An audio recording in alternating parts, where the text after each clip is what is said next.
back in the middle to early 80s, I had some people come up to me and they asked me the question. They said, and I was a teacher of the class at the particular time, and they said, where do you go when you die? And I said, real quickly, I said, if you're a Christian, you go to heaven. If you're not a Christian, you go to hell. And they looked at me with a little smirk, and they said, yeah, everybody knows that. If you study the Bible, you know that the saved go, here, and the unsaved go here. But then again, they said, we know that. And if the people that don't study, and they don't even really believe in heaven or hell, it don't matter to them, but to us it matters. So where do you go when you die? So me being the really smart teacher and not a very good one at the time says, instead of saying things like, something like, I don't know, but I'll get back with you, I said in a question, well, where do you think you go when you die? And their answer, of course, was, we don't know, but that's why we ask you. You are a teacher.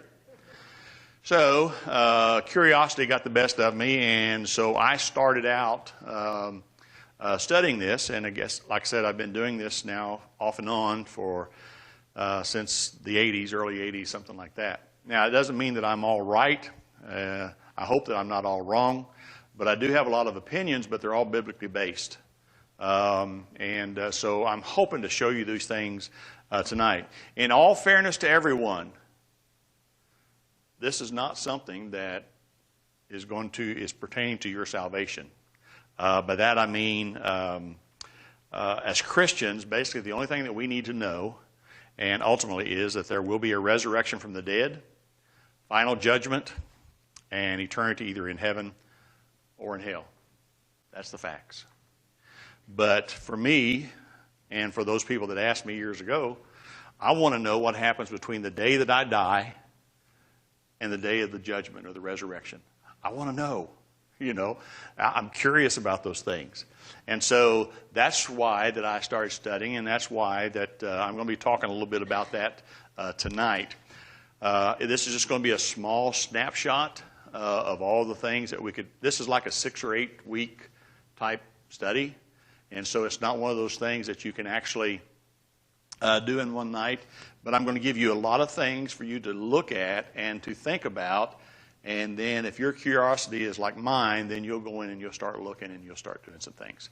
But I will give you some thoughts and I will give you some opinions. And but all hopefully is basically, I think, is backed up by Scripture. I also have to give a lot of credit to some mighty learned people.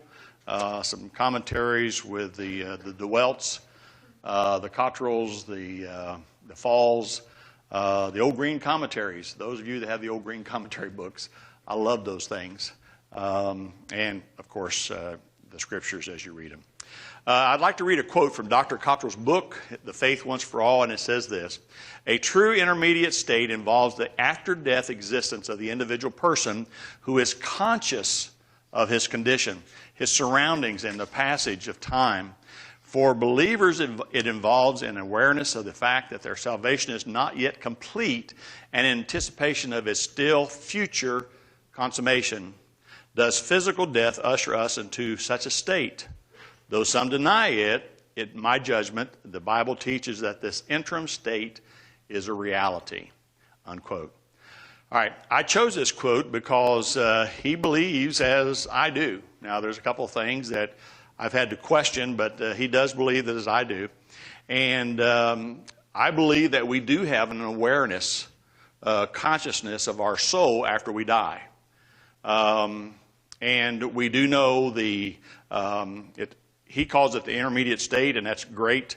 That's a good thing to say. It's a time period. It's an existence of your soul, your spirit. After our physical death and before the final judgment, we know our condition, our surroundings, and the passage of time. And I'm going to show you those things tonight.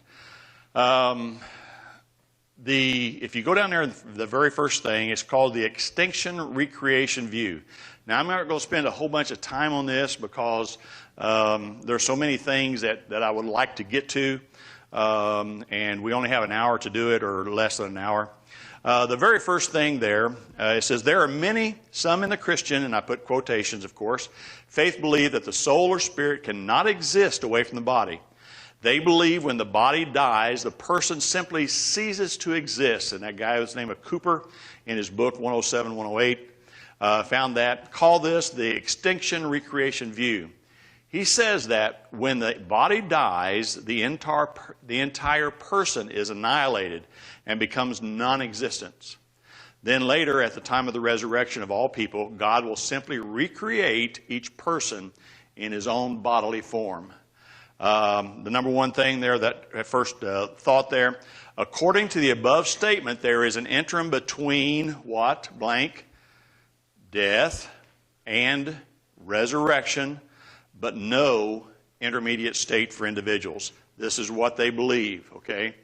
So it's death, resurrection, but no intermediate state. Now, we have several religions out there that actually believe that exactly like this. Jehovah's Witness, they've always argued that man has no immortal soul, none whatsoever. So a spiritual entity that survives death at all, they don't even believe that. Let God Be True, pages 66 and 75, it talks of these things. Seventh-day Adventist, they have a similar view. They say this, the soul has no conscious existence apart from the body. There is no text that indicates that the soul survives the body as a conscious entity. So what they're basically saying is, when you die, nothing. Nothing at all. Not till the resurrection. Once the resurrection comes, basically they're saying that God will take and reform,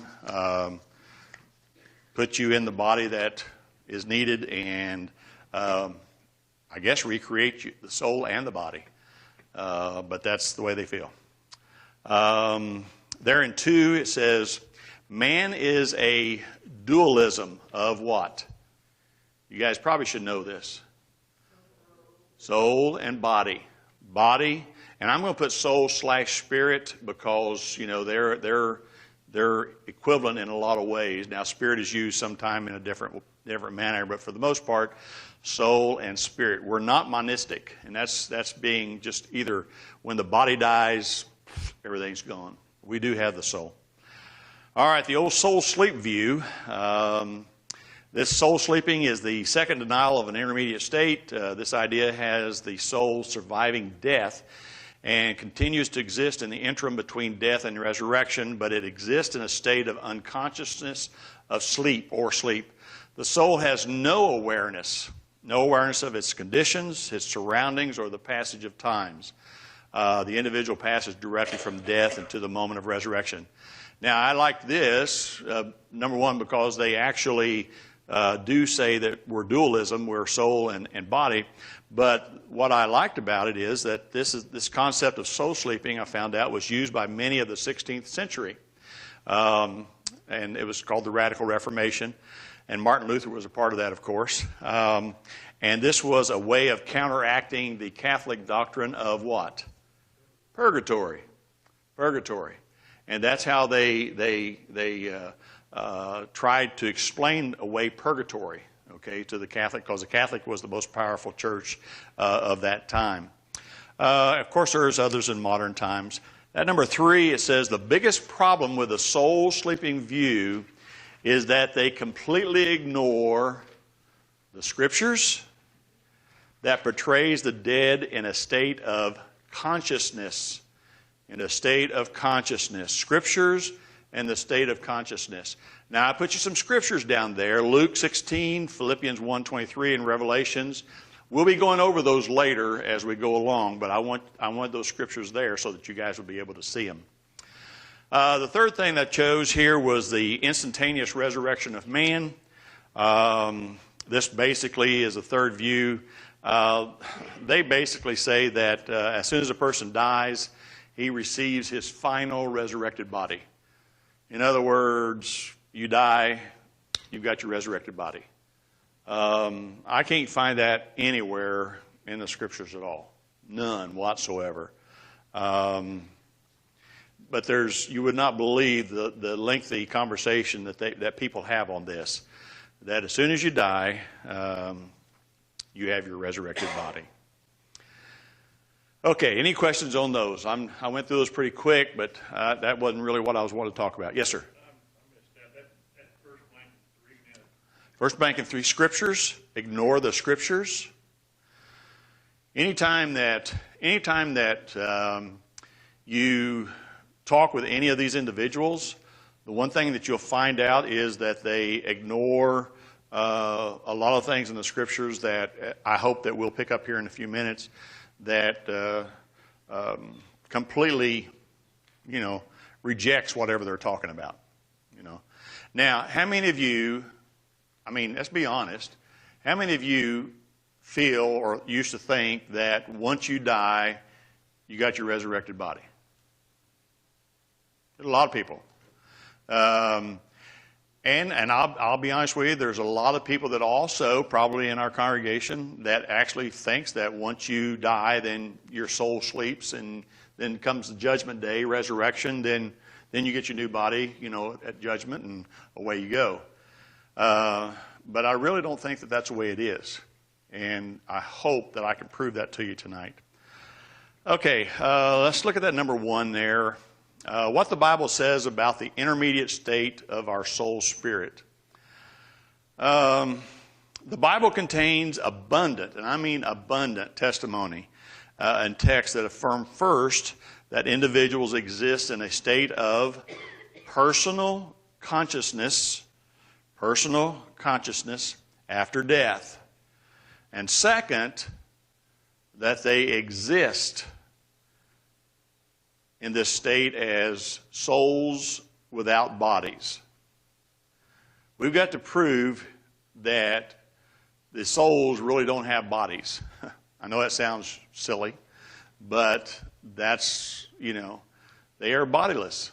Now, we'll look at some things here that shows that they have bodies, but I don't think that's their final resurrection, and I'll explain why. Somebody look up 1 Samuel chapter 28, verses 11 and 19.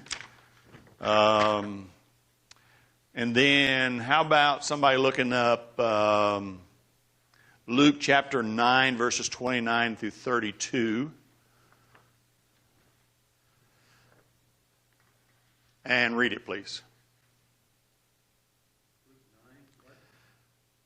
Luke 9, chapter 29 through 32. And somebody have 1 Samuel chapter 28, verses 11 through 19. I'm going to be like Brian. Phil, you got it? 1 Samuel? Yes, sir.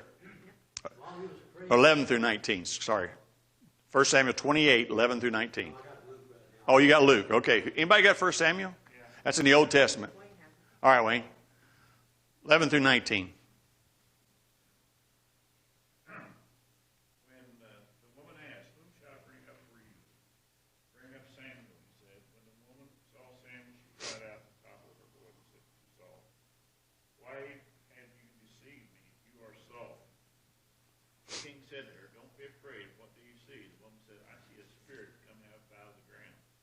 What does he look like, he asked, and an old man wearing a robe is coming up, she said.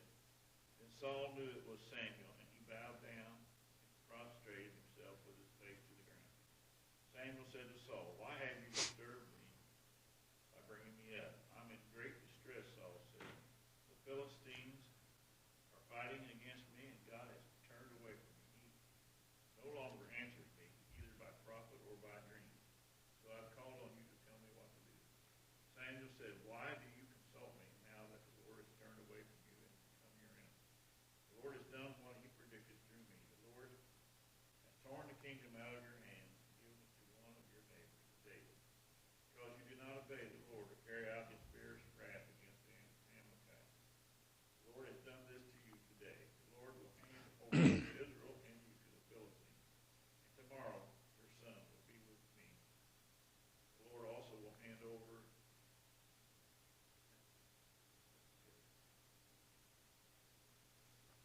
I hate it when that happens. Yeah. Will hand over Okay. Now, first off, was this permitted by King Saul? No, he was not supposed to be bringing up spirit, Divination, mediums, all that was what? Against the law, wasn't it? All that, I think you'll find in the Bible that's an abomination, to God when they do that. But in this particular case, God allowed King Saul to speak to Samuel. And he actually, so he goes to this medium. Now, this medium did not know that it was King Saul until, of course, they brought, he was, he'd come forth. So here we'll find that King Saul basically was going to be able to see Samuel. Now, Samuel had died, and he'd been died. He'd been dead. And, died, had been died. You got to understand, I'm from Kentucky. What about this visual appearance that Samuel had? What about this visual appearance? What did the lady say? What? Old man with a robe, an old robe or something like that. So, do you think this was his resurrected body? I don't. I think basically what happened was here that King Saul needed to see Samuel as he knew him. Because he wouldn't believe if this, spirit came up or this soul came up or whatever it was, came up and started talking. That was the first question that Saul asked was, what does he look like? And the lady said, well, he's an old man with this, robe and so forth. So Saul immediately bowed and he got on, and he says, he asked the question. So in this particular case, I don't think this was the resurrected body. I just think this basically was God allowing King Saul to see Samuel as he knew him. It wasn't a glorified body. And I just think he had to do something. He had to have something to tell him in this particular case that this was Samuel. Now, the next question is, was this soul unconscious? Was this soul asleep? Or was this soul able to talk? It was conscious, wasn't it? There was consciousness there. It wasn't the fact that, he wasn't. This was actually Samuel. And because he told him exactly what was going to happen the next day. And it did happen exactly the same thing. All right, Luke 9:29-32. Who had that? All right. While he was praying, the appearance of his face became different, and his clothing became white and gleaming. But behold, two men were talking with him. They were Moses and Elijah, who appearing in glory were speaking of his departure, which he was about to accomplish at Jerusalem. Now Peter and his companions had been overcome with sleep. And when they were fully awake, they saw his glory and the two men standing with him. All right, the appearance here of Moses and Elijah at the event of Christ's transfiguration is very similar to that of Samuel. They converse with Jesus, showing their continuous conscious existence. The visible form seen by Peter, James, and John, I don't think, again, necessarily corresponded to their condition on the other side. But, of course, it doesn't either suggest that it had already received their new glorified bodies. But Moses and Elijah, I put down here, appeared in glory. Means only that they were reflecting the glory of the transfigured Christ. Not that they possessed glorified bodies, but they were there. They were being glorified through Christ, I believe. Again, this was not their resurrected bodies. But again, they were conscious. They were talking. They were talking to Jesus. They were talking amongst themselves. So in this particular case, I believe, again, it's showing that the soul, the spirit, is conscious. Now Luke 23, 42 through 42 and 43. This is the thief on the cross. I think everybody, you won't even have to turn to that. You'll know exactly what is being said. The thief on, and I don't want to get into deathbed repentance and all that type of stuff. That's not what we're talking about today. But Jesus, the thief, said, Jesus, remember me when you come into your kingdom. And Jesus replied, truly I say to you, today you shall be with me in paradise. Question 1. The very concept of paradise implies a state of blessing. Can a thief enjoy this blessing if he is unconscious or asleep after he dies? What's the answer? No, he can't, can he? So, if we say, well, no, he's going to go to sleep, are we making out somebody a liar? I think we really are. Jesus says, today you're going to be with me in paradise. So, anyway, if Jesus promised, and number 2, if Jesus promised the thief he would be with Jesus that very day, what does that imply? It implies the very fact that Jesus promised the thief, and there he was going to be. And I think he would be totally aware of Christ. Let me ask you a question. If somebody says, Brian, if somebody says, tomorrow you and I are going to go to Kings Island and we're going to be going together, what does that mean to you? You might not even like Kings Island, but yeah. You're smart like too. Anyway, we're going to be together. You're going to see me, I'm going to see you. Now, that doesn't necessarily mean we're going to stay around, and buddy all the time, but I am going to be there with you. And that's the same way that I think it's here. Jesus says, hey, you're going to be with me in paradise. And he's going to be with him in paradise. I don't think that there's any way that you can get around that. There's going to be a consciousness there. There's going to be some way that thief knows that he's there with Jesus Christ. Number 3, does the thief or Jesus have a body in paradise? Good question. You think so? I don't. Anybody else? I'll tell you why. When is Jesus' resurrected body going to be coming? Is it right then? Huh?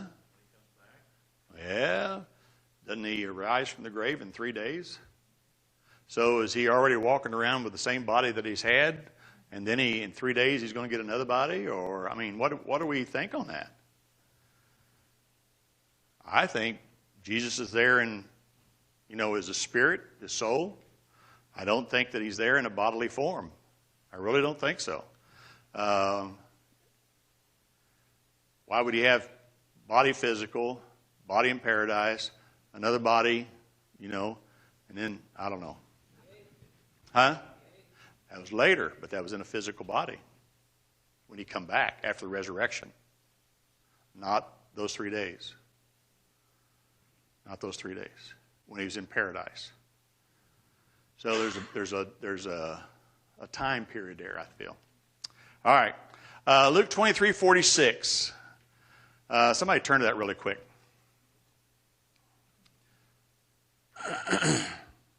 Luke 23:46. Jesus crying with a loud voice said, Father, into thy hands I commit my spirit. And having said this, he breathed his last.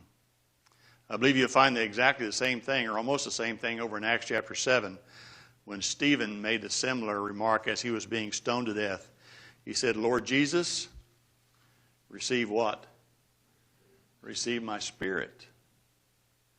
So in both cases, their spirits would now be in existence, I believe, in a state of fellowship consciousness apart from their bodies. Okay?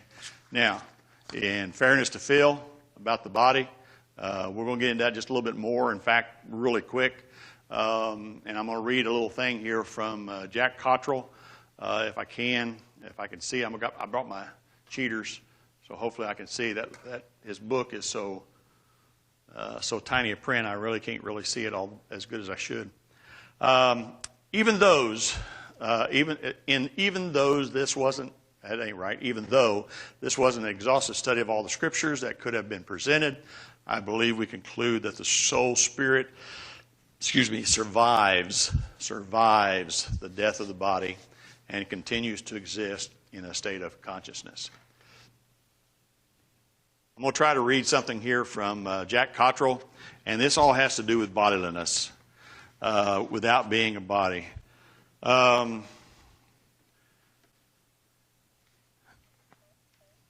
The main common characteristic is bodiness. Our souls or spirits will exist without a physical body to be used as a means of expression. This is Jack from Jack Cottrell, The Faith Once for All. And he has a few things, well, actually he has a lot of things to say about bodiness, but I'll read this parts of it. The death of the physical body and its severance from the soul are the consequences of sin. We all know that if we're following from the sin of Adam, that brought on death, and that's where we're going to be when we die. And we'll talk about that a little bit more. Thus, even in the state of bodiliness, we retain our full personality and the same personal identity that we had prior to death. We should remember that angels are bodiless spirits by nature, and they are persons in every respect. The fact that we will be bodiless in the intermediate state is consistent with the fact that the heaven, quote unquote, into which we are translated at death is not our final destination, but is the invisible spiritual creation, the realm of created angelic spirits. By its very nature, this is not a normal environment for bodily existence. Rather, it is a realm where disembodied existence is natural, Christ's resurrection body being an exception, of course. Our resurrection bodies will be suitable for our final abode, the new heaven and the new earth. Thus, it makes sense to be bodiless while we are in the spiritual universe, and to postpone the reception of our new bodies until our final abode has been prepared. Just as angelic beings have specific forms, so our own bodiless spirits have or will have forms that will probably, as a rule, will mirror the forms of our earthly bodies. This is in fairness to Phil. We will not be just amorphous energy fields or non-spatial disembodied minds capable only of mental experiences and activities.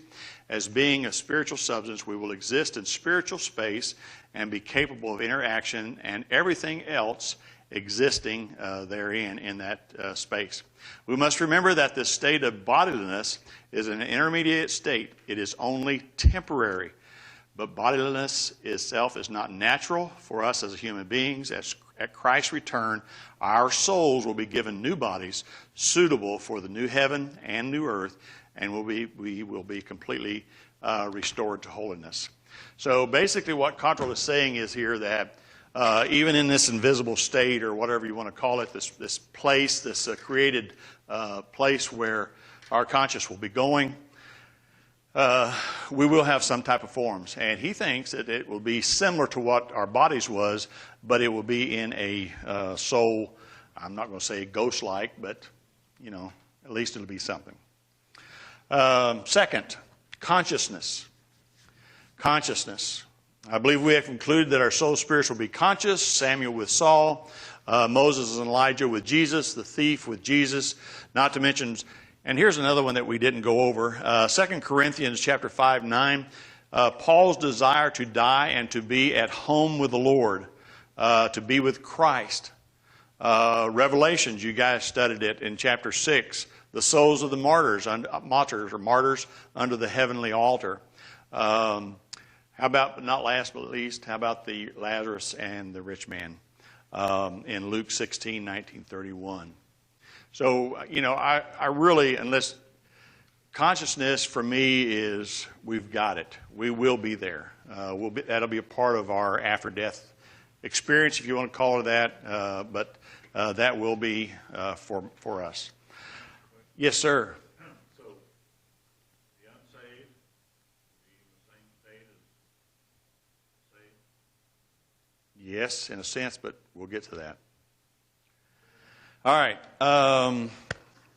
Yes. Yes. Mm-hmm.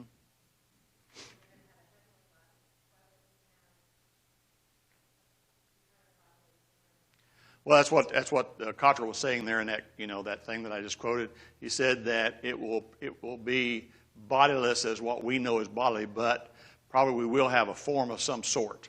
It won't be a, you know, physical of any nature or something like that. That's why I said I hate using the word ghost, but that's, you know, it'd be sort of something in our minds. That's what we put it. You ever see the movie Ghost?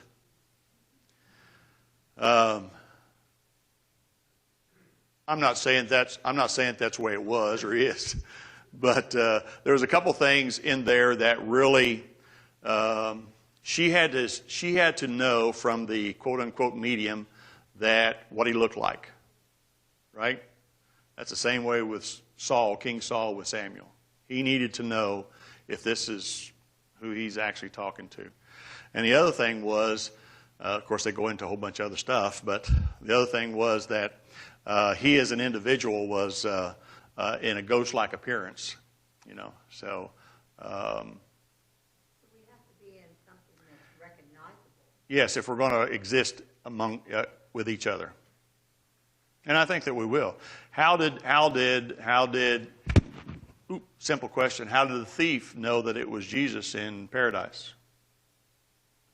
There's just all kinds of things that we can get into. Yes. Yes. Do you not think that Jesus is his bodily form now? I didn't say that. Well, I didn't. Do you think so? I think he has. Yes, I think Because he's. when he ascended in bodily form, right? Mm-hmm. I mean, that's the way I. Yeah, the resurrected body of Jesus Christ is probably the exception that he get. You know, within 3 days he has his resurrected body. Right, and he still has his body before today. Stephen said, as he was looking up, he saw that he was there with God on the right-hand side, you know, the right. So, yes. So, Steve. The concept of time is what clouds up some people. Yes. Paradise is just an intermediate holding state. While we're here on this earth, we have a bodily form. We have a lifetime here. And then in heaven, we will have some type of form that will be in eternity. But paradise is just a short, waiting period. Yes. Temporary, very temporary. Say, well, I might be there 100 years.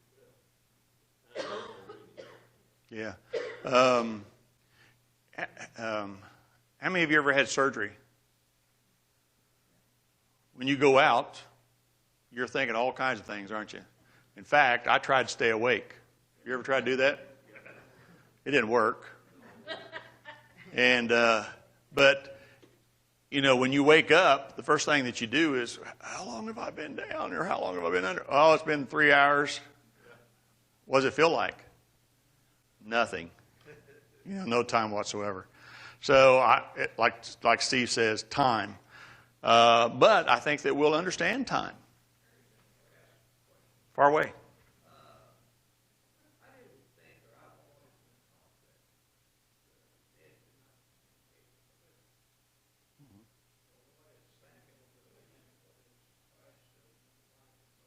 Yeah, I think that we've got to take exceptions. I think in this particular case, I think if you look back at Samuel, King Saul, God had already told King Saul that you're done. He had already, given up on him, and he had already chosen David, in this particular case. And Saul was still trying to find out some things, so God permitted certain things. That's the only two things that we've got there. And the only thing, and when we go with the transfiguration of Christ, I think it was done to make a point. Yes, it happened twice, as far as I know. Mm-hmm. Yeah, but that's the only place that we've ever found it. I think at both places it was to make to let them know what's going on, let the apostles know, and I think. What was it when Peter said, hey, let's build a bunch of temples? Or isn't that what he said? A bunch of temples for, or tabernacles or whatever it is. And that wasn't the reason why it was done. Yes, ma'am?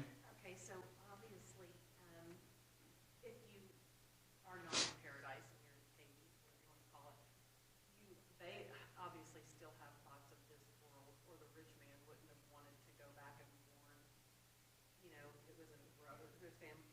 But do you think that the people that are in paradise still have thoughts of this world? Oh, I'm glad you asked. We'll talk about it later. It's 10 after, Gary. Tell me now. So is it time already? Oh, my goodness sakes. Okay, let's talk about time just a little bit. Time will be consistent. Examples, Samuel told Saul about the next day, what was going to happen. He knew all about it. Jesus' death was still in the future with Moses and Elijah. The martyrs was wanting to know, basically the martyrs was wanting to know, hey, when are you going to avenge our deaths? The rich man in Hades, as Lynn brought up, was, he was contemplating the future. He was wanting his 5 brothers not to be in such a state as what he was, what he was in, the torment. And let's talk just a little bit. Lost and saved. Wayne. The lost and saved in their condition after death have new references, a few references, but I believe they are conclusive. And here we go. For the lost. The rich man in Hades lifted up his eyes, being in torment, declaring, I am in agony in this flame. His suffering is ongoing and continuing. Verse 23, you can read that. Without being specific, 2 Peter 2:9 says, pictures the lost as being kept under punishment. 1 Peter 3:19 says their punishment is depicted as being in prison. The thing that we must be careful with is that these punishments, and this is something that Steve sort of brought up, was there, must not be equated to the final state. Okay, we should not say that these punishments that these lost here is going to be that will have. Okay, because this is just an interim state. It's just a time period. Now they're still going to be in torment. The lost are, but this is not the final. This is just a foretaste of hell. Man escapon 2. But there's no way out. No. But we've still got judgment. And we can't get into judgment tonight because there's just so much in judgment. That's confusing to me because if they're in torment, they've already been judged, to me, or they wouldn't be there. Yep. So basically what you're saying is There's a prejudgment. is prejudgment? Yeah, there's a final judgment when they go to Prejudgment. Yeah. Let's just say that I'm not going to say prejudgment, but in a sense it is, but I'm going to say this.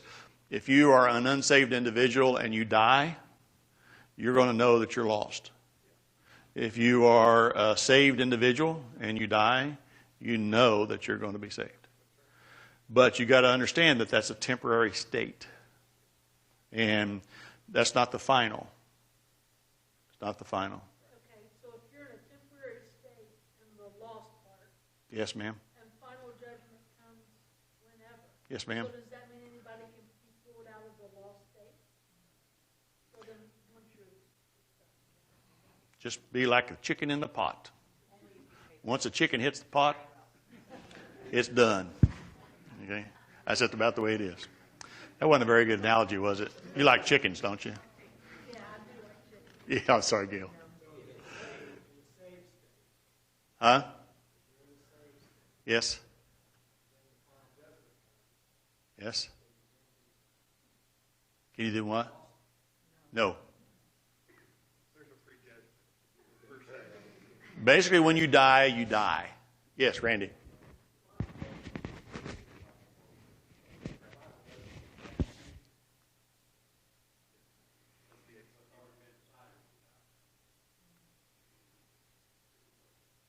Yeah. That's it. Well, I don't know about that. there's a scripture, and we know the judgment is coming upon once you die, and then the judgment. Is that in Acts or Yeah. There's a man, Hebrews 9?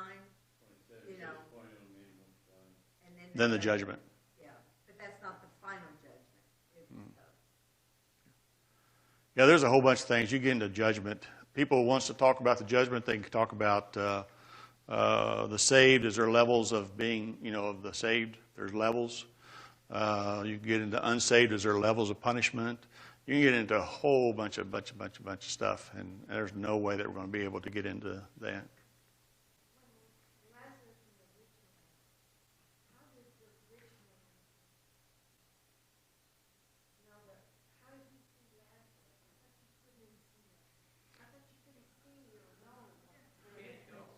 You can't go, but you can see that's part of their punishment.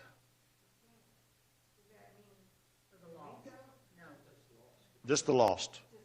The saved are in paradise. Why would they want to see their family? Why would they want to see somebody get punished? You know, that's not. But the unsaved, you know, there's there. It does put out a, situation. Huh? Only if you're saved. No, I don't find any place in there where it says that once that if you are saved and you go to paradise, that from that point on you're worrying about some of your unsaved family. It's not. There's no joy. But if you're in the lost, that's part of your punishment. Yeah, you're going to know if you're All right. You're not going to know paradise. Oh, you'll know it when you're in paradise. I mean, but you won't know, are your family lost? no. We don't worry about that. We don't worry about that. That's something that you can. Not heaven, right? Paradise is not. Now, would you want to call it heaven? I don't have a problem with it, but it's not the new heaven, new earth. That's not come down yet. That's not been given to us. The New Jerusalem is supposed to be on that. So that's not that. You can. Yeah, but you can talk it. Yes. I was just going to say, the way I explained it to Nick and Caitlin, it was very, very simplified, but basically you've got a group going to heaven, you've got a group going to hell. It's just like taking a trip. They show up, there's two big vans, somebody's sitting on the Tartarus van, somebody's sitting on the Paradise van. When time comes, they do roll call, and then they all go together. That's burning chicken in the pot. I mean, I know it's really, really Yeah. simplified and doesn't cover everything, but Yeah. it just gives. It's very good for curious minds to do. That's good. Let's talk about the saved real quick because Lynn pointed out we're really hustling here. The interim of the redeemed is very desirable. It is not yet perfection, since it is a time of nakedness, according to 2 Corinthians 6, chapter 5, 1 through 15. This is not talking about clothes, of course. This is talking about a time when the soul exists unnaturally without a body. But Paul, and I'm going to paraphrase this, compared with our present existence, it is much preferred. Read those two scriptures, groups of scriptures there. Jesus described the state prior to his resurrection. He spoke of it as Abraham's bosom. Luke 16:22. Which to the Jews, what did that mean? When you said Abraham's bosom, what did that mean to the Jews if you heard that? Huh? Oh, that meant that, man, that's way up here. If you were in Abraham's bosom, that was the greatest thing that could ever happen to them after they died, if they was in Abraham's bosom. That was the pinnacle. That was the top. And anyway, I also believe that the saved is going to be in the presence of Christ. And I think I base a lot of that on several scriptures. But if you read 1 Thessalonians 4:14 and see what happens then, you can look at that a little bit later on. All right, let's get back to this original question here really, really quick. We have talked about all this other stuff about the intermediate state and so forth. Let's begin with the words of Sheol and Hades and Gehenna. Everybody knows, well, I don't know if everybody knows, I apologize for saying that. Gehenna means hell. All right, Gehenna means hell. Your King James Version had used Gehenna, hell, for everything, basically. They very seldom use the Sheol or Hades. But we're not going to be discussing too much on Gehenna because we're wanting to concentrate on Sheol or Hades. Sheol and Hades are the words that are equivalent in the Bible. Sheol being Hebrew, used in the Old Testament, and Hades is Greek, used in the New Testament. The words in that one are always connected with death. Sheol is the state of death, the place of death, or the realm of death. State, place, or realm of death. There's very strong opinions from either side about Hades. One says maybe that it's just the grave, and another one says it can't be the grave. Another one says it doesn't have any, so there's all kinds of things. But at number 2 there, it says, are we to conclude from such teaching as above that Sheol or Hades, the place of the dead, is located literally somewhere below the earth's surface, in the bowels of the earth, and some examples, and I've got some examples there. Now, what do you guys think about where is Sheol or Hades located at?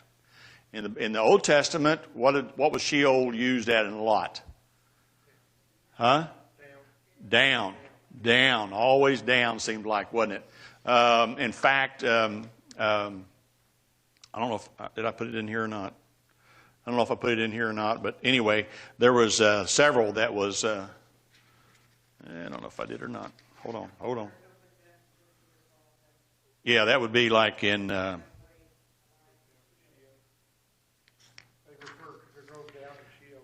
yeah, and there was, and I've lost my place here, so there's one of those where, I told you last night, Randy, we was talking about it. Right there it is. Goodness sakes alive, I couldn't even see where I was looking. If you look there between 1 and 2, it says, Sheol from beneath is excited to meet you when you come. That's in Isaiah. It's compared with the idea of a pit or an abyss dug into the depths of the earth. Ezekiel, David praised God for delivering him from death. O Lord, you have brought me up, my soul, from Sheol. When Dathan and Abiram and their household rebelled against Moses, God punished them, and the earth opened up, and they went down to Sheol, and so forth. In Numbers, you'll be able to see that. So then, if we conclude then that always in the Scriptures there that it's in the bowels of the earth, then is that where it's always going to be? I don't think necessarily so. Somebody read Job 11:8 for me. Job 11:8, and let me see what that says. I forgot. Job 11:8. They're high as the heavens. What can you do? Deeper than Sheol. What can you know? Okay, it says higher than the heavens, and then it says deeper than Sheol. Okay, how about Proverbs 15:24 real quick?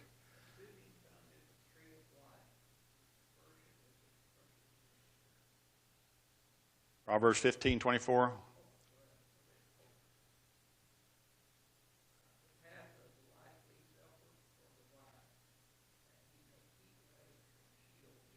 Below.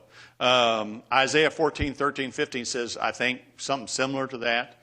So when we see that, does that mean that literally are we going to say that Sheol is below or Hades is below and heaven's above? Is that a literal thing? I don't think so either. I don't think that anytime that we talk about anything in biblical cultures, in our language today, when we talk about something that is great, what do we talk about it being as high up? If we talk about anything that's bad, where most of the time we sort of insinuate that it's below or down, don't we? I mean, that's the way that we've always done. And so I don't think that literally that we can actually say that we can picture it as up and down, and I don't think there's any problem with that. But where it's at, that's something that we can't get into.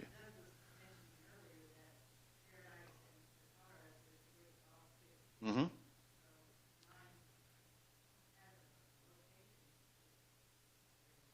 Yep, you're exactly right. I believe that there's strong opinions when we start talking about the grave, and we talk about that's the only thing it means, and then we talk about the other part. I believe here's some both extremes are wrong. In some scriptures, Sheol. Oh, good golly! Now I know where Brian is, but see, Brian can say, "Let's do it next week." I can't. Okay. In some scriptures. It says Sheol and Hades clearly means at the grave. It's very meaning the place of the dead. Hades is the place beneath the surface of the earth where dead bodies are buried. Both the righteous and the wicked enter Sheol or Hades. Both enter the enemy. Sheol or Hades, the enemy which is captures and devours every member of Adam's race. In this way, death seems to have the victory over even the righteous, since the grave swallows us up and turns our bodies back to dust. In the sense of its meaning, Sheol, Hades, is something to be dreaded and feared. And I think we need to keep that in mind. The grave is something to be feared, and because in sin, in Adam's sin, everybody is going to die. I mean, that's the reason why we have death. If it hadn't been for Adam, we would, so we have death. So in the other scriptures, Sheol or Hades refers to a specific location. Specifically not the grave, but it refers to a place which souls, spirits of some dead are taken. And there they will spend their time as conscious souls until Christ returns. Now, you'll notice there I said, to which the souls, spirits of some of the dead are taken. Correct? Okay, what does that mean to you when I say that? Not all. So not all of the souls or spirits are going to be going to Hades. They're not. Now, I used to believe at one time, I used to clump everything together, and I would say Hades, and it had paradise over here, and it had a great gulf fixed, and then it had torment here, and then you had your place for the fallen angels and so forth, and I just called it Hades. I don't think that's right. And it took me a long time to get that out of my head. And I will try to explain just a little bit.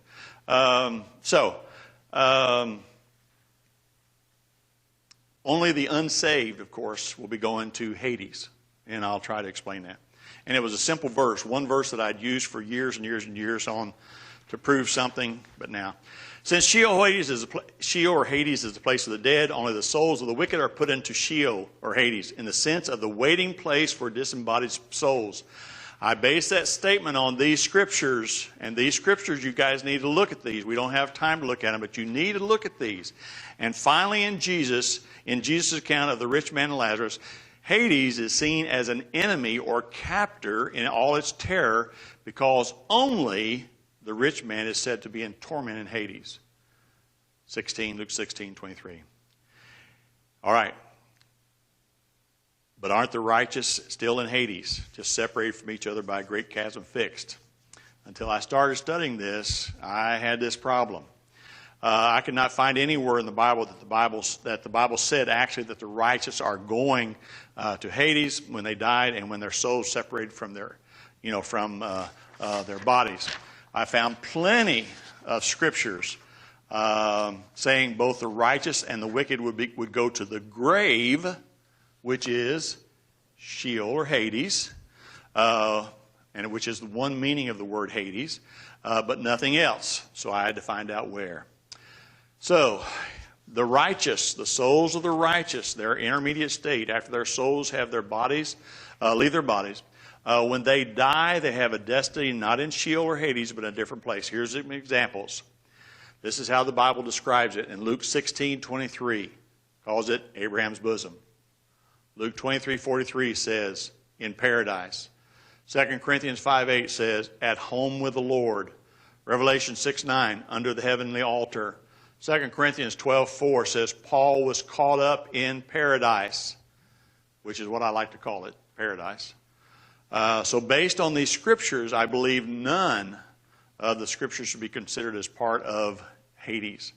I would like to read a quote from The Faith Once for All. And this again is, says this: righteous souls have been made perfect, and that includes being made fully alive in the spiritual sense. They no longer have the stench and penalty of spiritual death about them, and thus are not proper citizens of Hades. The righteous are in Hades. The righteous are in Hades only in the sense that their bodies are in the grave. So, if Hades is to be feared, why would the righteous souls be there? If Hades is to be dreaded, why would the righteous souls be there? If Hades is a threat, an enemy, why would the righteous souls be there? I think the answer is they shouldn't be. I think they should be in someplace else. Oh, goodness. let's look down there. It says, where is graves in paradise located? Of course, I don't know for sure, but I do have an opinion. He calls it an invisible universe. Huh? A spiritual dimension. Yeah. When Elijah or Elisha one was talking to the young man, and the young man was so worried about being overwhelmed, and he wished, that we had more forces and everything. What did he do to that? What did he do? He opened his eyes so he could see. And what did he see? Whew. Myriads of individuals. And so this very learned man, he says this: the answer seems to be that they are in the invisible universe. That's Colossians 1:16. This part of God's creation designed specifically for spiritual beings. Angels is one of them. As a metaphysically different kind of world, it is a distinct dimension that intersects our own, but invisible and inaccessible to us. John the Revelator called it heaven in Revelations 4:20. John saw some of the souls. We remember that in the below the altar, throne. Our souls will be in the presence of Christ. 2 Corinthians 5:8, Philippians 1:23, as Paul wanted it to be. Acts chapter 7, verses 55, 56, had Stephen gazing intently into heaven and sawing the glory of God and Jesus standing on the right hand of God. I believe that when we die, our souls will awaken in that blessed place, wherever it is located. We must understand that these places that our souls will be are only temporary. All right. So, to sum it up, what, Kathy?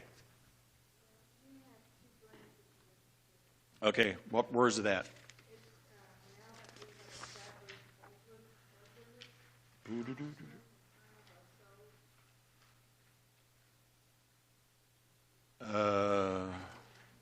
On first, righteous and wicked. Is that right?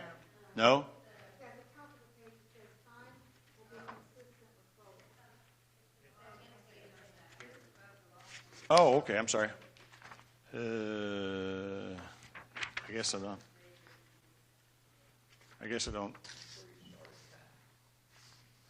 Time.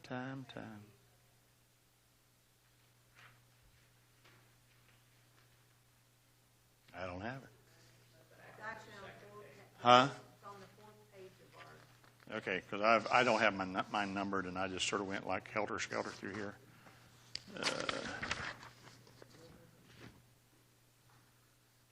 Now that we have established bodiless conscience. Oh, that's way back there.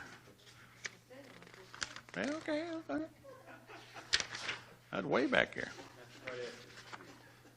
Resurrection, lost and saved. I'm not as organized as Brian, so I don't have the. I might not even have that.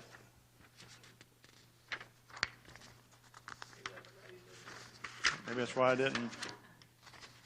Oh, right there it is. What's over there? There we go. Is that it? This is number 3, so. The lost and saved? Right, for the lost, and it's right there. Saved So, or lost? Now that we have established body. Okay, now that we have established bodiless consciousness and time of our souls, let us talk about the content of consciousness, and will it differ depending on whether one is saved or lost? Yeah. Sorry about that. I laid things off to the side and I just didn't. All right, questions real quick.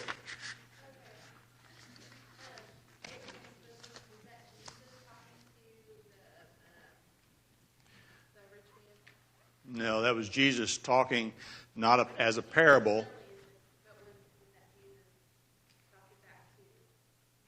Was he talking to the apostles at the time? Oh, you're saying was Abraham's bosom, was that actually Jesus talking? Some people say Jesus, some people say God. So, but it's basically it's saying that, here was a rich man wanting, Lazarus to just dip his finger. He was also wanting Lazarus to go back and to tell his brothers so that his brothers wouldn't be in the same situation that he's in. So I know that was very fast and very whatever. Well, but I mean, it's just one of those things that I hope that you take the scriptures, and I hope that you like I said, this is one of those things where you need to slow down and take it slow and try to, dig, huh? There is some stuff that's confusing, like Jesus ascended into heaven. And just like, for instance, Babel, they were Trying. trying to get into heaven, and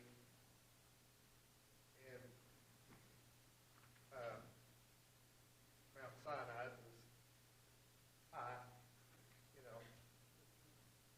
I think that confuses people, that heaven's not necessarily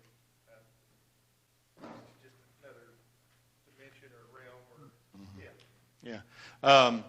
We know that, if now here's for me, now this is, unfortunately, this is the way my brain works sometimes. If I believe that once you die, you're in the presence of Christ, okay? And if Stephen saw God, Christ standing on the right hand of God, now was this the ultimate essence of God? I don't think so. But I think that wherever the dead souls are, or the souls of the saved are now, is very, very close to the essence of God. Now, it's not the final resting place, but it is the paradise of the saved. The Hades, wherever that might be, is a long way from the presence of Christ or the essence of God. A long way, because of the torment that they're in. Now, can they see across? Yes, we know that because of what the rich man, the account of the rich man. But I do know that Paul, what did Paul say about being here in this physical earth, this physical body? I'm willing to stay here, and work for Christ, but where would I rather be? I would rather be with the Lord. So I really think that the souls that are saved, they're with Christ. Okay, they're with Christ.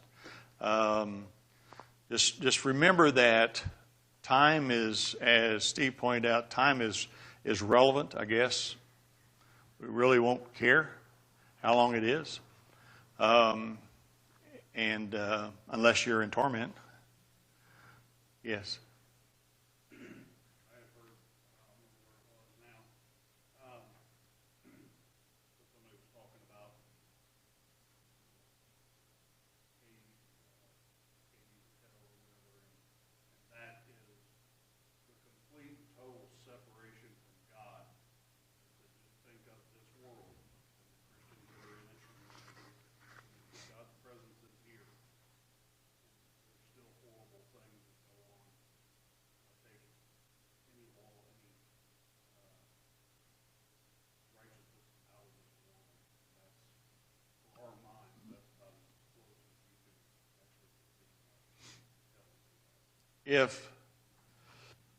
If you were in a cave, I know Brian's used it before. I know most of you, or a lot of you, have been in a cave and they turn the lights out.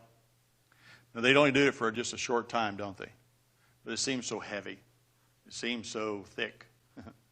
But can you imagine that? No light whatsoever, and you're dropped off, and there you are. But then add torment to it. Talks about fire. Talks about, no presence of God whatsoever. It's a scary thought, and that's not even the final everlasting hell. And you also got to understand, too, that I think it's in Revelations it says that Hades will be thrown into the lake of fire. So if Hades and its personage, its souls, where are they going to end up being? In the lake of fire.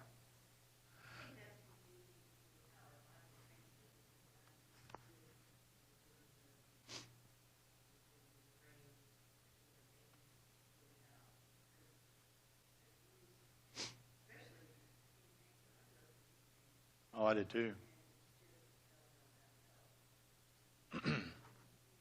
Yeah, you got to just make sure that you understand that the wicked and the saved or the righteous all will be going to Sheol as the grave. But at the grave, our body stays and turns to dust, but our soul continues on. Yes. One thing, when we think about, we talked about Jesus and his presence. Mm-hmm. When Stephen saw Jesus at the right hand of the Father, it doesn't say he saw the Father, he knew he was there, but he saw Jesus. And then we say, how could, he be there in the grave or paradise with Christians now, if he's there at the right hand? We're limiting God's or Christ's power, because we know he's omnipresent. He's everywhere. I mean, he could be at the right hand of God, and he can be here. He's here, and he's there also. There's no limit to where he can be. So that's one thing we don't need to forget. That his presence is everywhere. I thought something were here. No? All right. Thank you all very much. Please take these and look at the scriptures, look at the things. If you have other questions after you read them and you say, dummy, it can't be that way, well, then show me. I really would. I've changed my mind before, and but, man, it's really